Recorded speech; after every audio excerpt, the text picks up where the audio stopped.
A true crime podcast. It got me upset because this is someone's kid, and someone knows she's gone. That takes a different approach. It was shocking for something like this to happen in our little town. Focusing on the communities affected by life-shattering crimes. It made news throughout the entire region that these two people had been shot while they slept in such a safe community. To give a new perspective on the devastation crimes can cause.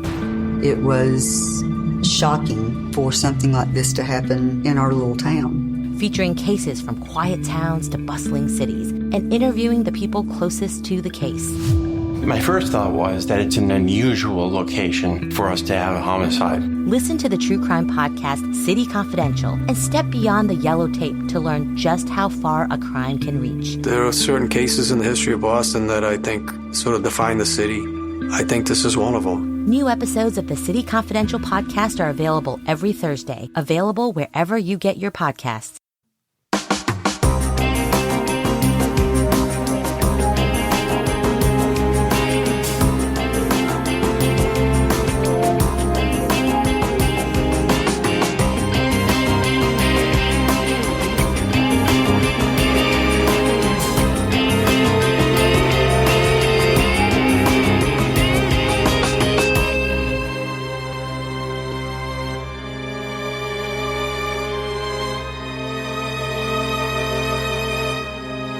Hello, everyone, and welcome to episode 378 of the True Crime All the Time Unsolved podcast. I'm Mike Ferguson, and with me, as always, is my partner in true crime, Mike Gibson. Gibby, what is going on? Hey, I'm doing okay. How about you? You just said hey. It's like an echo. Yeah. No, I'm doing good. Okay. Let's go ahead and give our Patreon shout outs. We had Deirdre Sanderson. What's going on, Deidre? Karen Dahl. Hey, Karen. Rita Waltz. What's going on, Walt? Charlotte Rossetti. Rossetti. Jessica Jackson. Hey, Jessica. Stephanie and Quaid. Well, thanks, Quaid and Stephanie. Chrissy Johnson. See what I did there, right? Yeah, switched it around. So make sure. What's going on, Chrissy? Craig Anderson. Hey, Craig. Wasn't that hard to figure out. Wasn't like a real big riddle or sometimes anything. I get kind of complicated. You can. Judy Owenard. I still think somehow that's related to Bob, but hey, what's going on, Judy? And last but not least, Nancy Nelson. From the Nelson ratings. Thank you. And if we go back into the vault, this week we selected Kim Hudson. Oh, we know we love Kim. Yep, absolutely. Thanks for the new support, the continued support. Also, it's the Nielsen ratings, not the Nelson ratings. No. There's other rating companies out there. Oh, this is the one for the weird subscription service that you have. Yeah.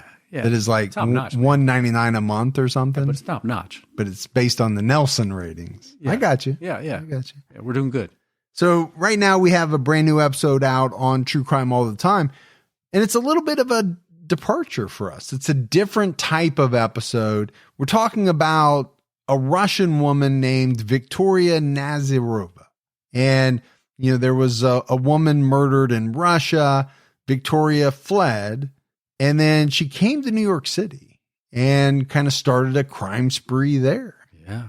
So there's a lot to it. If you haven't checked it out, make sure you do. Very full of herself. She was something. She's a piece of work. All right, buddy. Are you ready to get into this episode of True Crime All the Time Unsolved? I am ready. We're talking about Roxanne Paltauf. 18-year-old Roxanne Paltauf was last seen walking away from an Austin motel on July 7, 2006. Her boyfriend has consistently maintained that she stormed off after an argument and that he couldn't find her when he went to go look for her. The police believe that he knows more than he's saying, and he is considered a person of interest in the case, along with another man who had Roxanne's ID with him when he was arrested days after she disappeared. And so these are always interesting unsolved cases where you have one, in this case, two persons of interest who people look at as possibly having something to do with the victim's disappearance. Roxanne Paltauf was extremely close with her family. Roxanne's mother, Elizabeth Harris, told the outlet KVUE, "She was my first daughter, my first child, she was the one who taught me how to be a mother. That's what first kids do, right? They teach you how to be a parent. I learned a lot from my first child that helped me with my second child. Sometimes it's not what they teach you, it's what you kind of learn from them, like, oh, I don't need to worry so much about the sniffles or this or that like I would have the first time around.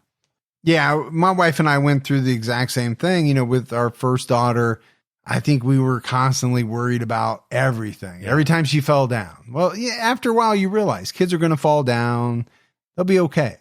And then with the second one, you're like, we don't even know where she is half the time. No, not quite like that. But Roxanne has 3 sisters named Ronica, Ruby, and Rosalind. They described her as loving and protective. Roxanne was like a second mother to her sisters. She helped them with their homework, did their laundry, and cooked for them often. Sounds like the mom was really into our names. Yes, but it also sounds like, Roxanne was a very good big sister. Doing their laundry, helping to cook for them. I guarantee you did none of that for your younger brother. And I would hazard a guess your older brother didn't do that for you. No. But I think if you would have had brothers, I don't know if you would have been a good older brother, but I think you would have been a really good younger brother. You'd have been you definitely have the vibe of a younger brother. I have no idea what you're talking about. The younger brother gets away with everything. Oh, yeah, They know how to play their parents.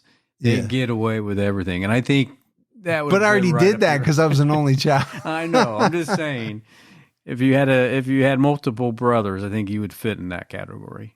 Roxanne met her boyfriend, Lewis Walls, in the summer of 2004 when she was just 16 years old. Lewis lied about his age.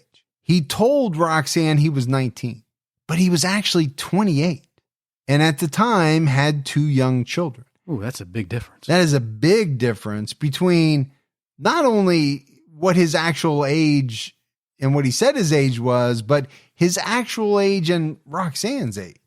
Roxanne didn't learn his age until they had been dating for more than a year. So he must have looked a lot younger than he was.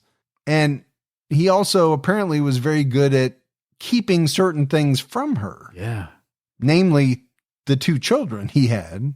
But I don't think there's too many parents that would be okay with a 28-year-old dating their 16-year-old daughter. No, probably not too many.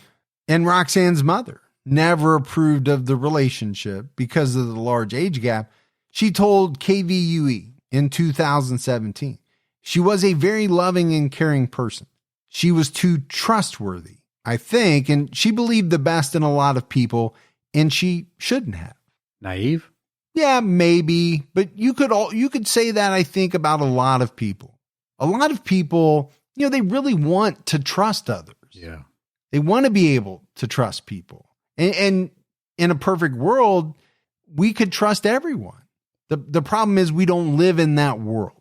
Do you really have the maturity at 16 to be in a relationship with someone 28?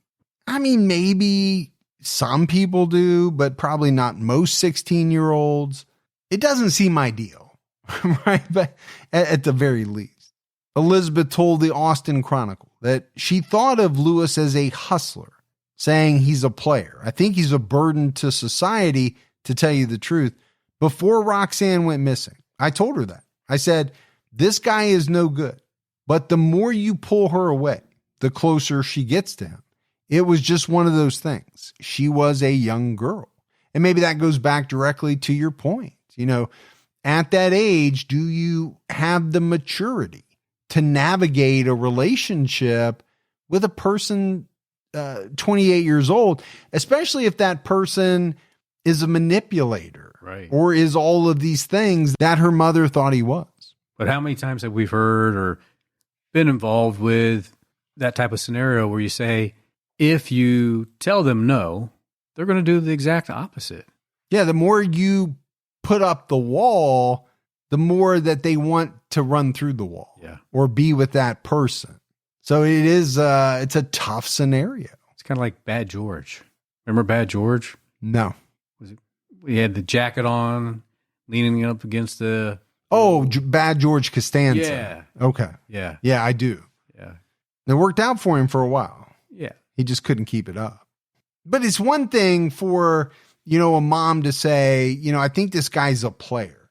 But when you say he's a burden to society, you do not think highly of this person at all. I wonder if mom ever said that about me out there. I don't know. Maybe me too. But Lewis did have a criminal record dating back to 1995. He had been charged for robbery, selling fake crack, and for threatening his former girlfriend. Now, the first one and the third one are not funny. No. But selling fake crack, let's face it, is kind of humorous. Like, what, you couldn't even get the real crack to sell? You had to sell fake crack. And how long is it going to take for your clientele to realize that this is not real crack? Yeah, probably after the first use, I would think. But. Right away. Because my assumption, having never used crack, is that, or from what I've heard, it's one of those drugs that acts very quickly. Yeah. It's not something that takes minutes to know whether or not things are starting to happen. I think crack is like an instant high, if I'm not mistaken. I'm just assuming there was no repeat business there. No, and you're going to have a lot of ticked off customers, I think, and you could be putting yourself in peril. Austin Police Department Detective James Scott told the Austin Chronicle, Lewis, among his peers, is an idiot. I mean, you can look at his criminal record and tell he's not the smartest criminal out there. Wow, man. I mean, I hate to laugh about it, but this guy, he's getting run down by everybody, right? The mother says he's a burden to society. This guy is calling him an idiot and, the dumbest criminal out there. It's pretty rough. In March 2005, Lewis was arrested for agreeing to sell crack to an undercover officer for $50. Testing determined the crack was fake, but he was still sentenced to 120 days. You'd think a defense attorney would have fun with that. Like, hey, he didn't sell you crack. That's like the oregano. Yeah. Instead of the marijuana. According to Elizabeth Harris, Lewis bragged about being a member of the Blood Street Gang, but she thought he was only marginally involved. Can you be marginally involved? I thought you're either a Blood, a Crip, you're either all in or you're out. I think that's exactly what it is. You're in or you're not. But she did make it clear to Roxanne, she did not want Lewis around her house. And why would she? She thinks so very little of this guy. He's obviously a fake crack dealer. Right. Which in and of itself is comical. But I think you actually lose street cred on that one. Well, you would have to. Yeah. Not that you should gain street cred for selling real crack, but I think you could get killed very easily over something like that. Lewis's mother did not approve of Roxanne for unknown reasons, so they normally spent time together away from their respective homes. Lewis lived with his mother and his two young kids. So at some point, obviously, right, she learned how old he was. She had to have learned that he had two young children. But I found it interesting that neither one of the parents liked the other person. Yeah. In the relationship. And that can happen in relationships. Sure, it can happen. Now, we know the reasons why Roxanne's mom didn't like Lewis. We don't know why Lewis's mom didn't care for Roxanne. Roxanne and Lewis often went to motels along I-35 and Runberg Lane in Austin. Elizabeth Harris disliked the fact that they were staying in a high crime area. But Roxanne was a legal adult by this point, and there really wasn't anything she could do to stop her. And I went to the Crime Con in Austin, Texas. That was the year that you had COVID, I think, Gibbs, right? You couldn't make it? Oh, that's when I had my appendicitis. Oh, that's right. Yeah, that's why you couldn't make it. Before. Yeah, my wife went with me. And we walked around Austin. There were some cool parts of it, but there were also parts of Austin that were a little sketchy. Yeah. And some of the people I talked to that lived around there highlighted that fact. Don't go too far this way or that way. I was there like in 2018, but just for a day. I drove up To sell some fake crack? to get some fake crack. To get some fake crack. Roxanne and Lewis were together for almost 2 years. Their relationship was described as volatile. Roxanne's friend Rachel Gonzalez told the Austin Chronicle that Lewis was abusive. He would cheat on her every once in a while and push her around. Rachel told Roxanne that she should end things, but Roxanne defended Lewis. She became distant from her friend and started telling her less and less about what was going on. And here again, this is not even like a mom or dad situation. This is a friend kind of pushing a little bit. Hey, what's going on is not right. You should leave this guy. And what happens? The friend gets pushed away. Yeah. And Roxanne stops telling her things because she doesn't want to hear that stuff. Well, sometimes in relationships, people have blinders on. Yeah, I think that's true. We've seen that before.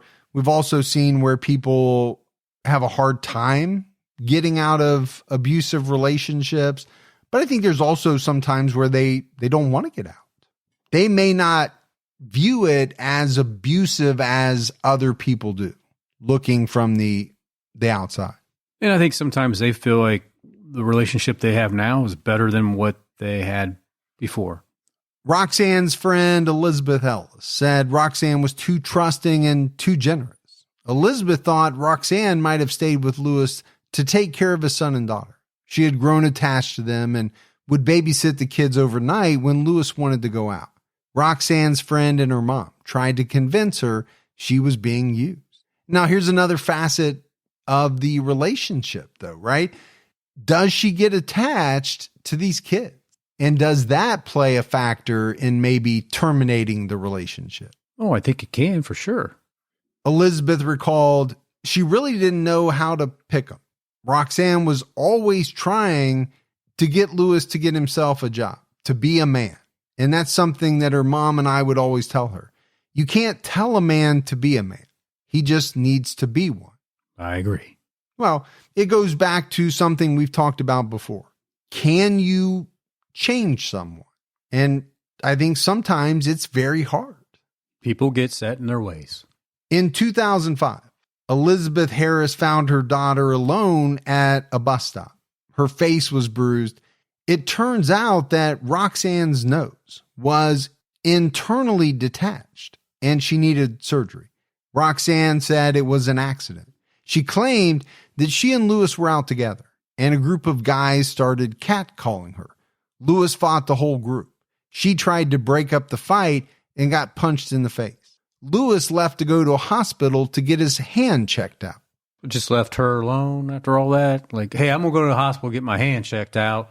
I know your nose is all jacked up, but I can't deal with that right But you're on your own. Yeah. That story doesn't track. Exactly. Now, Roxanne later told her friend Elizabeth that Lewis was the one who hurt her, but she shrugged it off. So again, that's why the story doesn't track. It's because it's not true. Lewis was the one who punched her and hurt her nose. Yeah. I'm sure anybody that heard that story knew that it was Lewis. Or at the very least, doubted its veracity, right? It just didn't sound true. In the months before she disappeared, it seemed like Roxanne was distancing herself from Lewis. She had dropped out of high school as a junior, but she was completing Goodwill job training and was enrolled in a GED program. So making good strides. Yeah. She got an unpaid mentorship with a local flower shop. The business owner was so impressed with her that she hired her once the mentorship was over. So she must have been doing a good job. By early 2006, Roxanne had passed all her GED tests, except for math. She started to come to her classes less frequently, but she did continue working and got a second job working for the Census Bureau. In the months before she went missing, Lewis called her constantly. According to Elizabeth Ellis, Roxanne told Lewis what neighborhood she would be in doing census work, and she would just happen to run into him. Well, if you're going to tell him where you're working at, he's been trying to get a hold of you. So of course he's going to find you. Yeah, it's not a random encounter. Yeah. Towards the end of June 2006, Roxanne decided she wanted to refocus on school. She also decided to spend time with Lewis. Despite this, her mother and her closest friends believed she was finally done with the relationship. Elizabeth Ellis called Roxanne the last weekend of June. Roxanne was crying. When she answered the phone, Elizabeth asked if there was trouble with Lewis, but Roxanne only said, "I can't talk about it now." Elizabeth offered to pick Roxanne up, and Roxanne agreed. Elizabeth called her back once she was ready to go, but Roxanne didn't answer. Rachel Gonzalez spoke to Roxanne on July 4th. Rachel recalled to the Austin Chronicle, "She told me they were arguing. She was trying to leave him alone, but he wasn't letting her. I said, just leave. Don't talk to him anymore, but you can only tell a person so much." Unfortunately, that's true. It is. It's also true that, the most dangerous time in some of these very volatile relationships is the point in time where one person finally decides to leave. That can be a very dangerous point. But you can see, her mother, her friends, they know what's going on. They know this relationship isn't good. Now, they thought that she was trying to get out of it, that she was maybe finally done with it. I don't know if that was true or if that's just what they wanted to believe. But at the very least, they were definitely urging her. You got to get out of this relationship. Just pick up, leave, go. Elizabeth Harris last saw Roxanne just before July 4th, 2006, when Roxanne came to her mother's home to pick up some things. She had spent the past few days with Lewis. They were staying at motels off the interstate near Runberg Lane. Her last known location was at the Budget Inn off Runberg Lane and I-35 in North Austin. And we talked about this disagreement between Roxanne and her mom about, her relationship with Lewis. But despite that, they were very close. Roxanne spoke to her mom 2 to 3 times a day. So it wasn't a strained relationship in that way. There might have been a strain to it just in the fact that her mom didn't like Lewis, but they talked 2 to 3 times a day. So obviously there was a close bond there. They just had that one little segment they didn't agree upon. Elizabeth last spoke to Roxanne around 5:30 p.m. on July 7th. Elizabeth asked her to come home because she and Roxanne's sisters were going shopping on the 8th, and she wanted Roxanne to come with them. Roxanne had also been with Lewis for almost a week, and her mother wanted her to come home. Roxanne told her mom she would be there, but she didn't show up. So Elizabeth and Roxanne's sisters went without her. Roxanne still wasn't home when they returned. Elizabeth said she was puzzled, but she wasn't actually worried at this point. Several hours later, she received a phone call from Lewis. According to Elizabeth, he said, "Have you seen Roxanne? Have you heard from Roxanne?" And she said, "Well, what do you mean? She was with you." Lewis said he hadn't seen Roxanne since 8:30 p.m. the previous evening. They got into an argument about the past, and Roxanne stormed out. Lewis went after her, but she told him to leave her and kept walking along the service road toward Runberg. She made a left turn onto Middle Lane. Lewis said that he went back to the room to cool off. About 20 minutes later, he went to look for Roxanne and couldn't find her.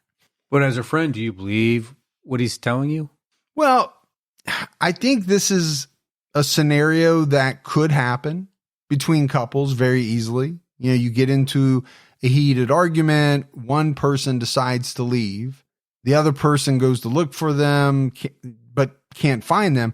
On the flip side, this could also be a convenient cover story. I think it's pretty easy to see that. Now, a cover story for what? Yeah. What's he setting up here? If he is. Elizabeth called the police to report Roxanne missing. She urged Lewis to do the same, and he did. At this point, Lewis had already checked out of the Budget Inn and gone to his sister's apartment. He took Roxanne's belongings with him, meaning the police couldn't search the room in the state it was in when Roxanne went missing. Roxanne left behind her purse and wallet, her cell phone, jewelry, extra clothing, and shoes. And this wasn't like her because she almost always had her purse and phone with her. In the past, Roxanne had got into arguments with her friends about her need to carry her purse with her. And we hear this in a lot of unsolved cases where, a woman goes missing and her purse and phone are left behind. And more times than not, Gibbs, it's said by family and friends, this person never leaves her purse, never leaves her phone behind. And I'd say for most people, that's true. Yeah, I think you're exactly right. But I can also think that they're in the middle of this heated argument outside the room, right? Which she wouldn't have these items on her. And maybe she just got so pissed that she storms off. And doesn't even want to go back into the room to get them because she knows she's coming back. Yeah. Yeah, I could understand that too. But I think the other thing that her family and friends have said is that they believed Roxanne would have called her mother at some point to let her know where she was. And I do think that's true in so many of these situations that we talk about in these unsolved cases. Here you have a daughter who talks to her mother 2 to 3 times a day, and she's going to storm off, I get it, over a fight with her boyfriend. She doesn't have her cell phone, but are you telling me that night or as the days go on, she's not going to find a way to make contact with her mother? Yeah.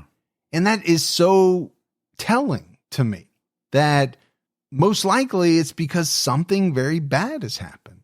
According to KVUE, there were no witnesses and no surveillance video proving that Roxanne left the budget inn. And that doesn't surprise me. It is the budget inn. Well, there's a reason why the rates are lower. You get no surveillance. Yeah. Elizabeth said that Lewis was not interested in helping search for Roxanne. She later wondered if perhaps Roxanne broke up with Lewis, and that triggered their argument on July 7th. And I think it's a very valid question or theory because as we talked about, right, trying to extricate yourself from an abusive relationship can be a very dangerous thing to do. That point in time where you tell the controlling or abusive person, hey, I'm done, I'm leaving.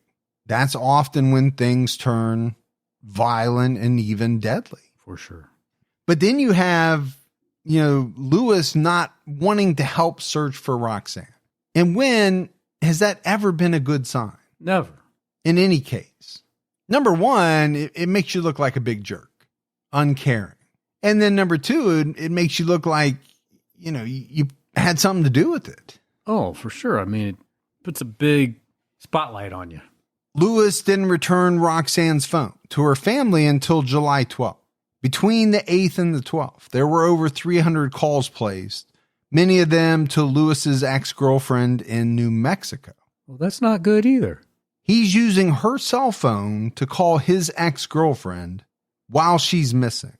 No, it's not good.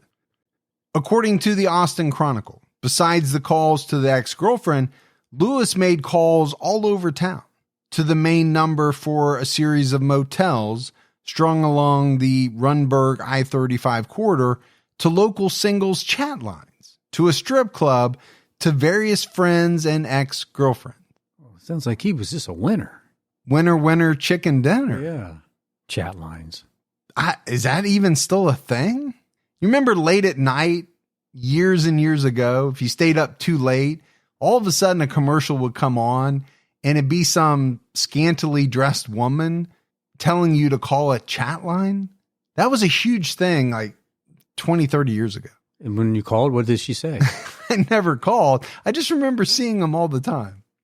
Elizabeth Harris made contact with Lewis's ex-girlfriend. The young woman told Elizabeth she took out a protective order against Lewis and that he told her he was in trouble, but he didn't elaborate. Well, that's just going to make your suspicions even rise more.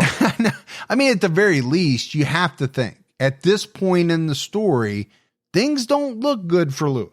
In addition to the phone, Elizabeth said that Lewis kept Roxanne's purse and other personal items, including clothing that was never returned. When she met with Lewis to get Roxanne's belongings, he gave her a bag of women's clothing that was too large for Roxanne and not her typical style. And that's strange. Why wouldn't you want to return Roxanne's clothing?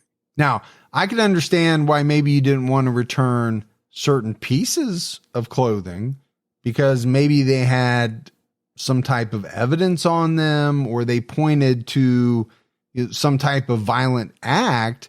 But the rest of it, that anything she wasn't wearing that night, why not give that over? Well, maybe he didn't even have it. Maybe he just didn't care about it and got rid of it. That could be. And it could further show what type of person he was or is. Now, Lewis has maintained his original story. Over the years, Elizabeth Harris was suspicious of him right away. She told the Austin Chronicle it was the way he asked about Roxanne. He didn't ask, "Can I speak to Roxanne?" He said, "Have you seen Roxanne?" To me, he was saying he already knows that something happened to her. I get that. There's some speculation there. Yeah, sure. But I think, you can speculate that way because of all the other things we've said. Once you're in a bad light, you can put kind of the bad spin on just about anything. Yeah, I think that could happen easily because you're thinking of this individual in a negative light. So everything that comes up about them, you're going to think about in a negative light. Yeah, I think that could happen very easily. The case took a turn on July 13th, 2006, when Roxanne's ID was found with a guy named Jeffrey Moore, who booked a room at a Motel 6 near the Budget Inn where Roxanne disappeared. According to the Austin Chronicle, Moore had been arrested previously for carrying a butcher knife in his car while looking for sex workers along Middle Lane. And we did say that Lewis claimed that he saw Roxanne make a turn onto Middle Lane, which is close to the Budget Inn. On July 13th, Jeffrey Moore picked up a dancer from the Perfect 10 Men's Club and her husband outside a gas station at Runberg and I-35. Moore asked how much for her. The woman said she wasn't a sex worker, but would do a private dance for him at the Motel 6. Once they arrived, Moore and the woman entered the room, but Moore locked the door before the woman's husband could get inside. The woman told the police that Moore attacked her and tried to rape her. Her husband heard her shouting, so he found a security guard. Once they got the door open, the husband attacked Moore. Moore fled and left behind his wallet and hearing aid. That was when the security guard found Roxanne's ID. So this gets interesting. Well, it gets interesting because now we have another person of interest who doesn't look good at all either. Wonder how that goes. Hey, buddy, how much for your wife? I would think normally that question wouldn't go over very well. I would think it automatically would turn into a fist fight. Yeah. But this guy had Roxanne's ID. Why is that? Did he find it somewhere, picked it up, or did she have it on her and he was the last person that seen her, or he did something to her? Yeah, I don't know that there's really more than those two options, is there? And if you found it, okay, do you pick it up? Do you keep it? You take it back to your hotel room? Why? What are you going to do? Now, somebody's going to make the argument, well, I was going to turn it into police. I found this ID. That's what a defense attorney would try to argue. Sure, yeah. Probably. But given his history of trying to pick up sex workers while carrying a hatchet or machete or whatever it was along that same strip that she was thought to have turned down, this Middle Lane, doesn't make him look good. Moore returned to get his things and was arrested, but he was never charged with sexual assault. He claimed that he tried to have sex with the woman, but she refused. He went into the bathroom and came out to find her looking through his pockets. The police don't know how exactly Moore got Roxanne's ID. What they have said is that they don't believe that either Lewis or Jeffrey Moore have told everything they know about Roxanne's disappearance. Some details are being left out somewhere. That's what they believe. KVUE reported that Moore told officers he gave Lewis and Roxanne a ride, and she dropped her ID in his car. Okay, so that's a different way to go.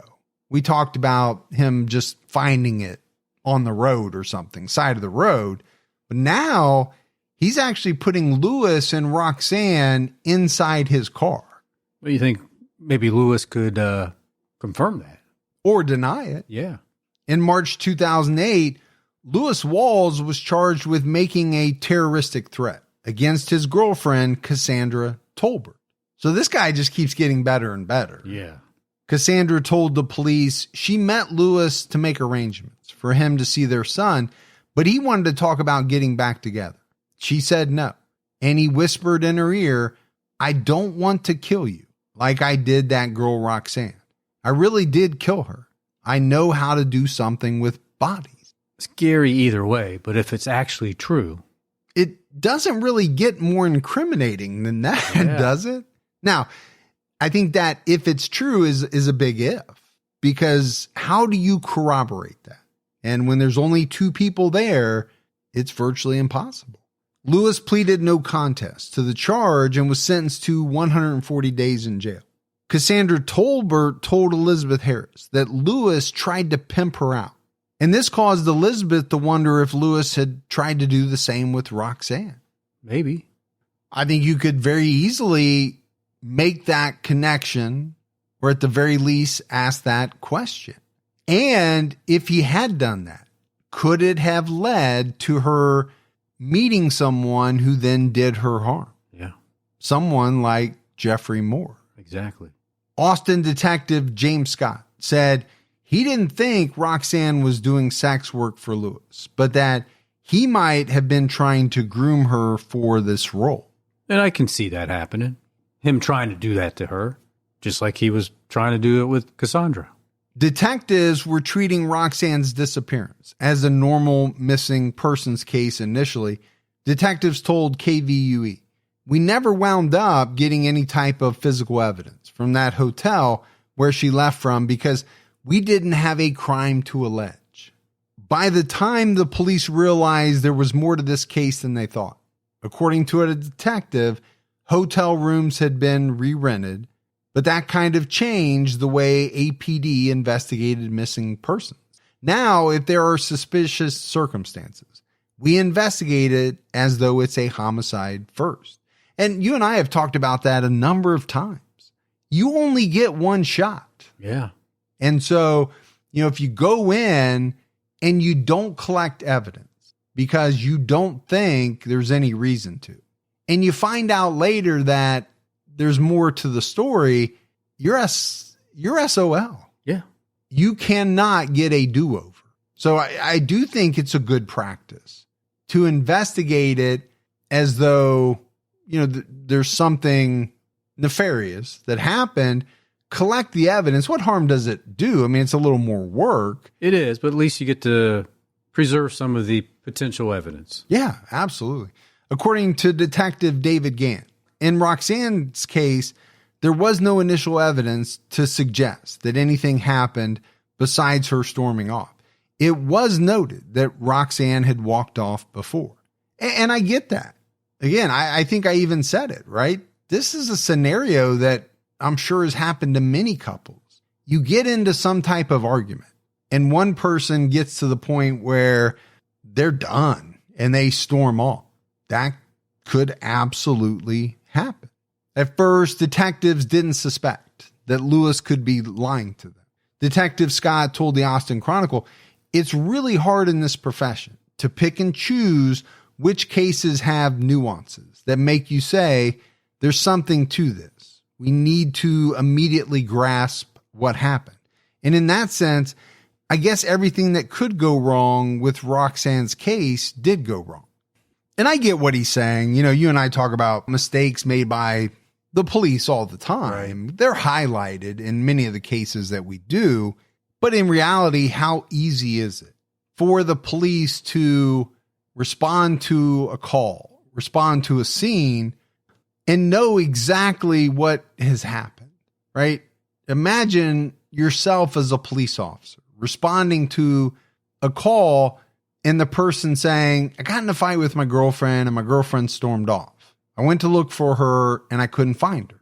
What goes through your head immediately? Oh my gosh, this guy killed her. Right. No, I don't think it does.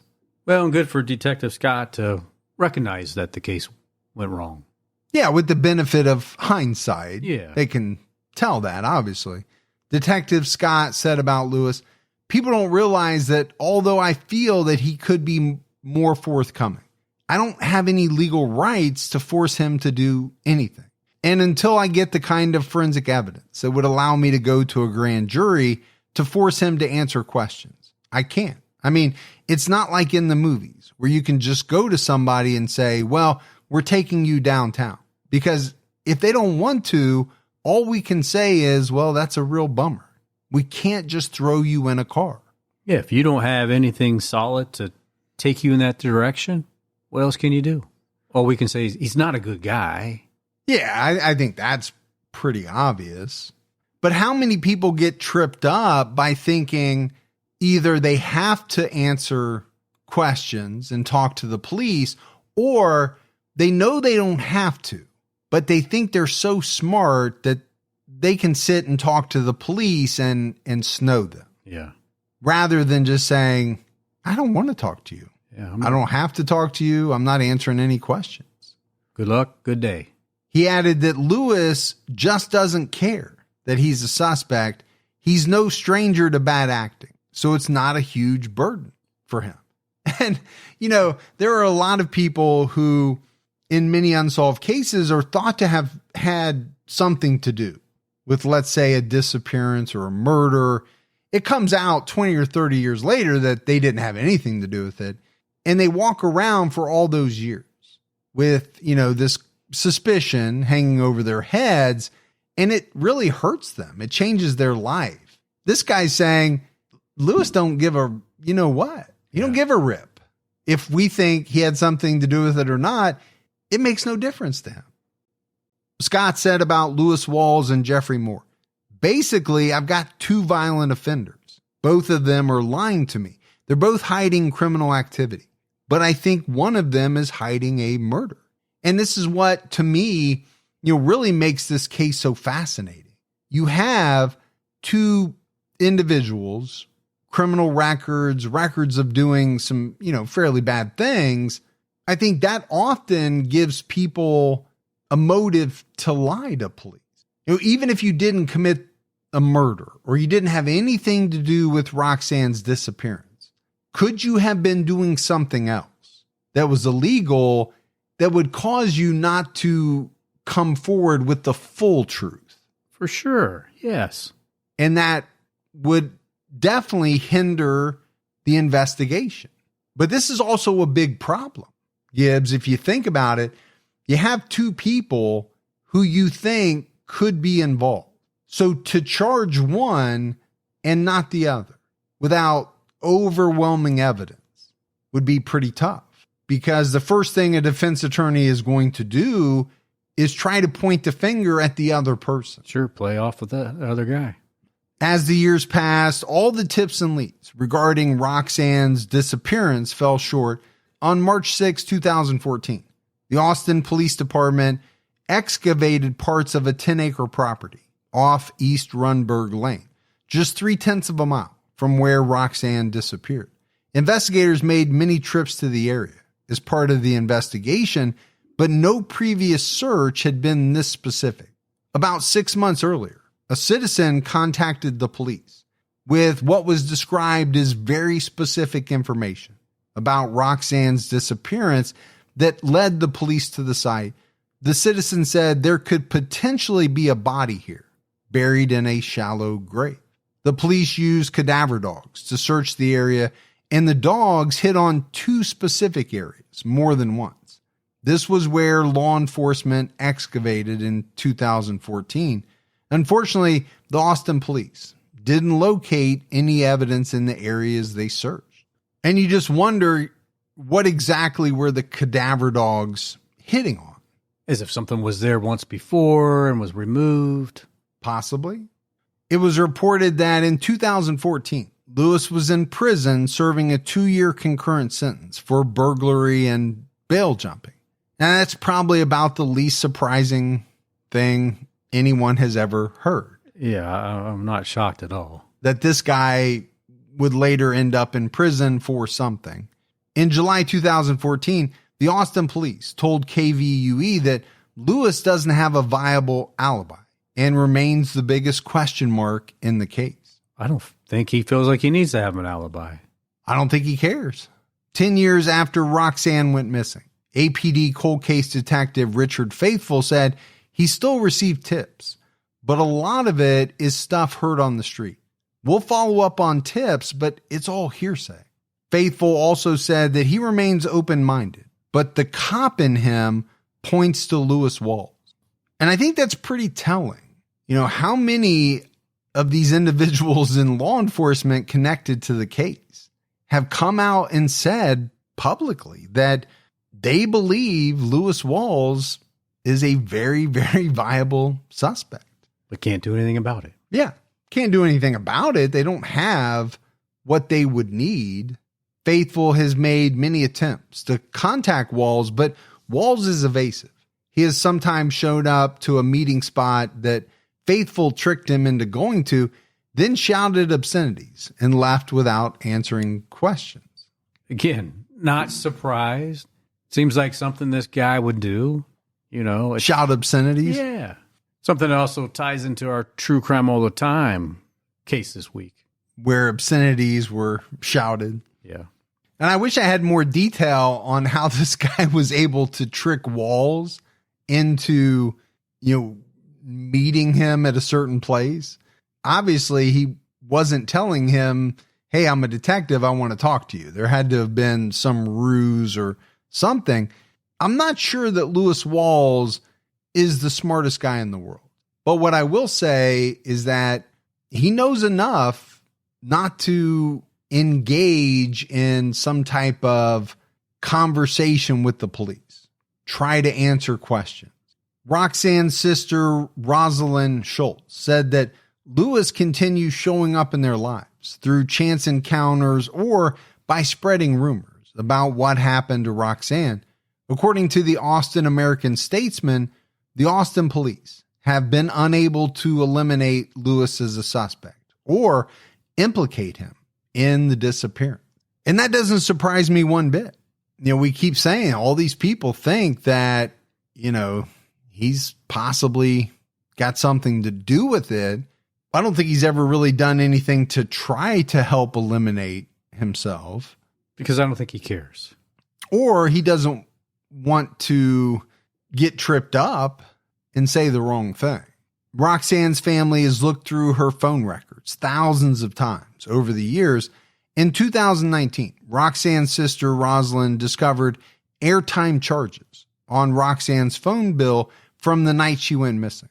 She told Fox 7 Austin, I've always known that Lewis wasn't telling the truth about what happened that night, and now seeing these charges that I believe are roaming charges just confirms that he's lying.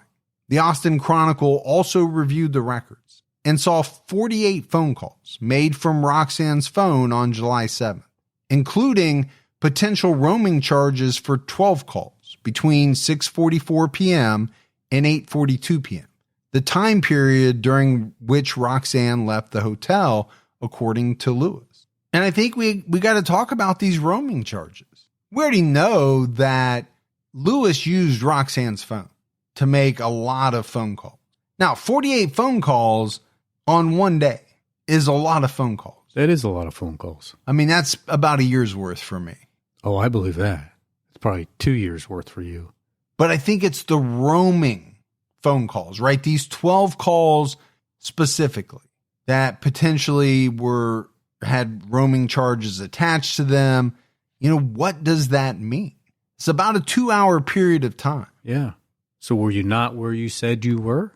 And were you, out in the boonies somewhere that maybe a person would bury a body that would take you outside of the range of a cell tower? or however they, calculated roaming back then.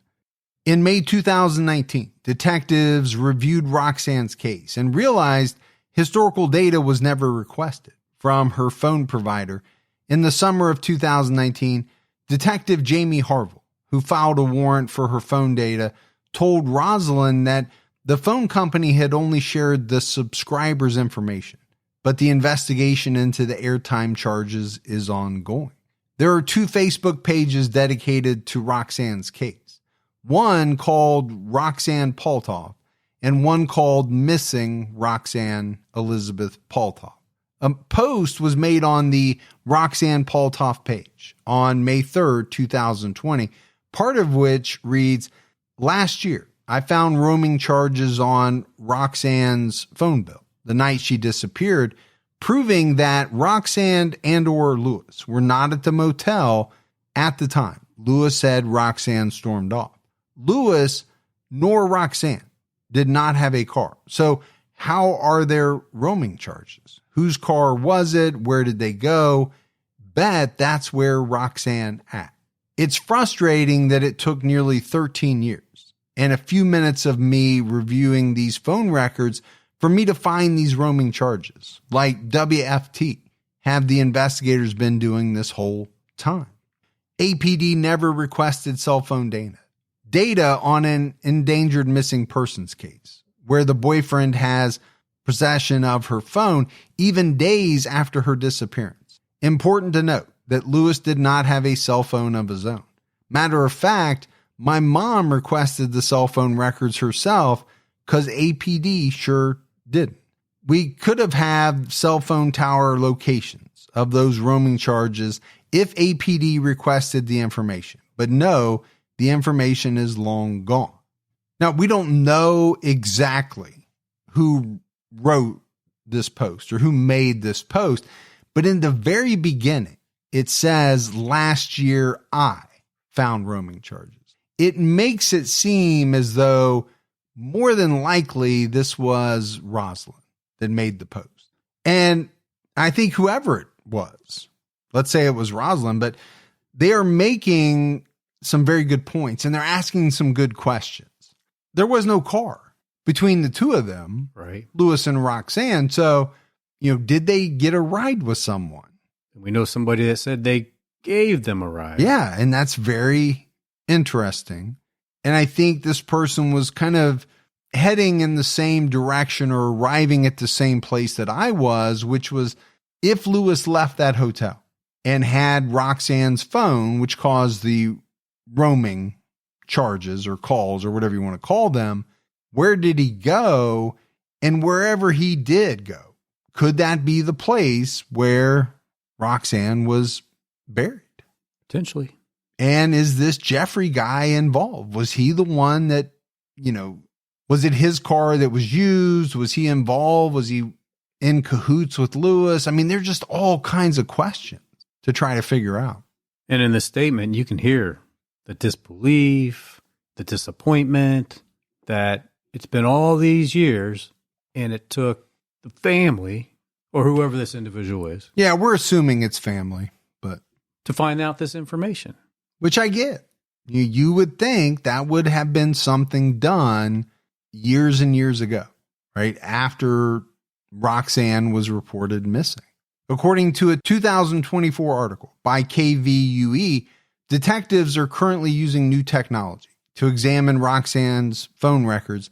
It's been 18 years since Roxanne Paltauf was last seen in North Austin. The investigation has been transferred to the Austin Police Department Cold Case Unit and remains ongoing. Lewis Walls has never been charged in connection with Roxanne's disappearance, but he is a person of interest. If you have information about the disappearance of Roxanne Paltauf, you can call the APD Homicide Tip Line at 512-477-3588 or Crime Stoppers at 512-472-TIPS. You can also view case updates on the Roxanne Paltauf and Missing Roxanne Elizabeth Paltauf Facebook pages. So, Gibbs, as we wrap this one up, again, I go back to having two people seen as persons of interest. Obviously, the police are very suspicious of Lewis Walls, and I think for good reason. You know, he was the boyfriend. There is a thought that maybe Roxanne was trying to or had ended the relationship. And if that's the case, did that set him off and cause him to, do something that ended her life? I think, that's a theory that you have to keep on the table. But then you have this Jeffrey Moore guy who's very interesting. He is known to have cruised this middle lane road for sex workers, criminal record. There was this whole incident with this dancer and him telling police that he gave a ride to Roxanne and Lewis, putting them in his car. And then obviously police finding her ID with him. It's a real freaking head scratcher, man. And I think that's why detectives say we feel like they're not telling us everything. Yeah. I don't think either one of them are telling the whole story. And it kind of leads me in a direction that maybe they both have some sort of involvement or could potentially have some sort of involvement, because that would be the impetus for, not being forthcoming. Right. Because you don't want to implicate yourself. If you weren't involved in it at all, well, yeah, maybe some people would be hesitant, thinking the police are going to nab me for this, even though I didn't really do it. But if you did have something to do with it, well, you sure don't want to implicate yourself. But why would you have this woman's ID, right? You say it fell out in your car and you picked it up, or did you keep it because it's a trophy? Yeah. And then you have, Lewis not having a car. Yeah. So if he did have a hand in this, was it Jeffrey's car that they used to potentially drive to a remote location to discard of Roxanne's body? Yeah. Again, nobody knows but the people involved. Sure. At this point. But these phone calls, these roaming charges, all of these things, you put them together, it doesn't conclusively say, yes, this person did it or that person did it, but it sure as heck casts a long shadow, right, of suspicion, especially on Lewis and maybe this Jeffrey guy as well. And you got to think about Lewis. He made 300 phone calls immediately, over a couple of days, most of them to his ex-girlfriend. And he's telling his ex-girlfriend, you don't do what I want you to do, I'll do what I did to Roxanne. Yeah, if that is true, again, then that's a caveat. Sure. But if that is really true, that's either him using her death as a threat, right, or really making an admission of his guilt. There's really, only two ways to look at it. But I don't know, man. I don't know how they're going to solve this case. Maybe this new technology with the phone records, they can unearth, some damning evidence that way. Right. They don't have a lot in the way of physical evidence because they didn't collect anything. And nothing may have happened in the motel room anyway. So there may have not been physical evidence there at all. We don't know exactly what happened to Roxanne, and we don't know where it happened. So, but this is one that, I think is very mystifying, and I'd love to know the answers. And I'd like to have the answers for the family, obviously. Oh, for sure. As well. And maybe one day we will. Yeah, maybe. But that's it for our episode on Roxanne Paltauf. We got some voicemails. You want to check those out? Let's hear them. Hey, Mike and Gibby. I just got through listening to David Box on the True Crime Old Time Unsolved, and you were talking about the furnace temperature and the radio not being able to survive and the keys not being able to survive in that heat. I work in a facility. We maintain one furnace at a constant 1,600 degrees, and when we go in there and clean that thing, sometimes different stuff gets in there, and there's still pieces of wood in there and plastic pieces and just wire and all kind of stuff that gets in that furnace from the outside that you wouldn't think would survive. So me personally, I think someone threw him in that furnace. When you seen that 28-degree drop, that's when he went in. So anyway, love your show. Been listening to you guys for a long time. Just team true crime, I guess. I mean, my name's Brian from Oklahoma. Anyway, you guys have a good day. Keep your own time ticking. All right. Great voicemail. I love when people call in with very specific knowledge. Absolutely. And I do remember that case. It's been a while, but I mean, I think he was thrown into that furnace as well. It's shocking though, that you can have a 1600-degree furnace and have bits of wood that don't burn. Isn't it? I get it. Maybe some metals or something like that, but pieces of wood left over. That's some good wood. It must be. It's hard to understand how that could happen, but hey, I like the information. Hi, my name is Sarah, and I'm from Saskatchewan, Canada, the Great Prairies. I just was listening to your most recent episode as of August 15th, and I heard that Gibby had a passing in his family, and I just wanted to send my love. I've been listening to the podcast for a very long time now, and it really helps me. I really enjoy your guys' friendship. I love how you really are able to really show the victims as people. Like, I feel like whenever the episode ends, I feel like I really know the victim, and that's really important because victims aren't just what happened to them, you know? Anyways, I had my family pass away when I was 16, and that really hurt me. I'm 19 now. Anyways, Gibby, I hope that you are feeling loved and supported, and I hope that I'm very sorry for your loss, and no rush to reply to this, Gibby. Please let him know he should take all the time he needs. Sending love from Saskatchewan, Sarah. Oh yeah, also, I'm Team T-Cat. Bye-bye. Hey, thanks, Sarah. That means a lot to me, and I really appreciate that. Yeah, and so many people emailed, messaged, left voicemails with their support. It was amazing. And we have amazing listeners. We do. What I will say about Sarah is I thought for a 19-year-old, she was very composed. Yes. You know, I play online video games with a lot of 19, 20, early 20s who don't seem nearly as mature as she does. That's all. I'll leave it at that. Yeah, very well spoken. Yeah. Yeah. So we appreciate the voicemail very much. All right, Gibbs, that is it for another episode of True Crime All the Time Unsolved. So for Mike and Gibby, stay safe and keep your own time ticking.